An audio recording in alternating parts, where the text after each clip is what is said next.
এই শীতের মধ্যে আমি চলে এসেছি সুইমিং পুলে। পুলের পাশে আছে এক সুন্দর লেক। সুইমিং পুল থেকে এই লেকের দিকে তাকালেই মনে আসে একটা প্রিমিয়াম ভাইব। আর এই লেকটাকে আমরা সবাই বলি কাপ্তাই লেক। আরো আছে একটা হেলিপ্যাড, যেখানে হেলিকপ্টার ল্যান্ড করে। এখানে দাঁড়িয়ে লেকের ভিউটা আরো বেশি অসাধারণ লাগে। এইসব কিছু একসাথে দেখার জন্য আমাদের চলে আসতে হবে কাপ্তাই লেক শোর রিসোর্ট। সিএনজিতে করে ঝুলে ঝুলে আমি চলে আসলাম রাস্তার মাথায়। সেখান থেকে আমরা তিনজন এক হলাম, তারপর টিকিট কাটলাম মাইশা এক্সপ্রেসের। ভাড়া পড়েছিল জন প্রতি 100 টাকা করে।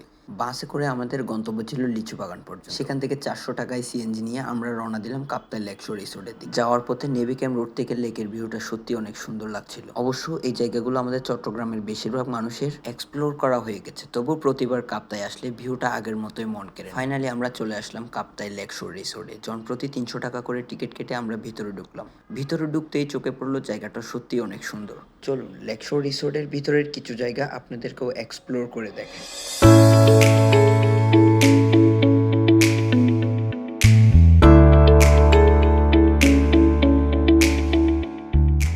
এখানে আসা আমাদের মূল কারণই ছিল সুইমিং পুল। শীতের মধ্যে পুলে সময় কাটানোটা যেন ছোট্ট একটা চ্যালেঞ্জের মতো। আর শীতের দিনে এই চ্যালেঞ্জের মানে তারাই ভালো বুঝবে যারা সপ্তাহে একদিন স্নান করে। আর সেই চ্যালেঞ্জকে পেছনে ফেলে আমরা বাজ পাখির মতো লাফিয়ে লাফিয়ে ঝাঁপিয়ে পড়েছিলাম সুইমিং পুলের সময় ছিল মাত্র 1 ঘন্টা। আর এই 1 ঘন্টা দিয়ে আমরা ভরপুর মজা করেছি। পানিটা ছিল ভীষণ ঠান্ডা। শুরুতে খুব মজা লাগছিল, কিন্তু একটু পরেই শরীর একদম শিরশির করে উঠেছিল। তাই গরমের খুঁজে আমরা চলে গেলাম একটা উঁচু জায়গায়। সেখানে রোদ ছিল বেশ, কিন্তু জায়গাটার ভিউ ছিল একদম অস্থির। আর এই অস্থির ভিউর সুযোগ নিয়েই আমি করে ফেললাম একটা সিনেমাটিক শুট। এই সিনেমাটিক ভিডিওটা ব্লগ আপলোড করার আগেই আমার ফেসবুক আর ইউটিউব চ্যানেল আপলোড করে দিয়েছি। ভিডিওটা যদি ভালো লেগে থাকে তাহলে লাইক, কমেন্ট, শেয়ার করবেন। আর নতুন কোনো ভিডিও পেতে ফলো অ্যান্ড সাবস্ক্রাইব করতে ভুলবেন। দেখা হবে পরের ব্লগে। ততদিন সবাই ভালো থাকবেন।